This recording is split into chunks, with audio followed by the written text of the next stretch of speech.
Motichoor laddu north Indian ஃபெஸ்டிவலில் இது இல்லாமல் இருக்கவே இருக்காது. ரொம்ப டேஸ்ட்டாக ரொம்ப நல்லா இருக்கும்.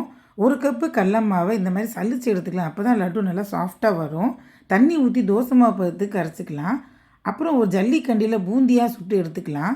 சில பேர் அப்படியே போண்டா மாதிரி போட்டு எடுப்பாங்க. அது மிக்சியில் போகும்போது ரொம்பவே தூளாயிரும். இப்படி பண்ணுங்கள், ரொம்ப நல்லா இருக்குது. அப்புறம் வாண்டியில் 1 1/2 கப்பு சுகர் எடுத்து ஒரு ஸ்ட்ரிங்கு பதத்துக்கு பாகு காய்ச்சிக்கலாம். இங்கே பாருங்கள் எவ்வளோ முத்து முத்தாக அந்த மோத்திச்சூர் லட்டு மாதிரியே வந்திருக்கு பாருங்கள்.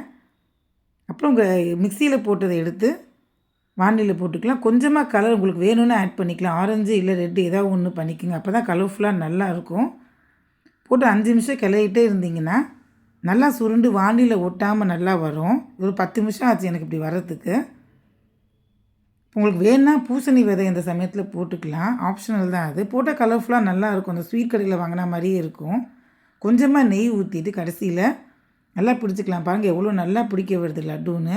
கலர்ஃபுல்லாக டேஸ்டியாக ரொம்ப நல்லாயிருக்கும். இது நீங்கள் ஸ்வீட் கடையில் வாங்கினீங்கன்னா ரொம்பவே எக்ஸ்பென்சிவாக இருக்கும். பட் வீட்டிலே பண்ணிங்கன்னா ரொம்ப டேஸ்ட்டாக ரொம்ப நல்லாயிருக்கும். ட்ரை பண்ணி பாருங்கள். தேங்க்ஸ் ஃபார் வாட்சிங்.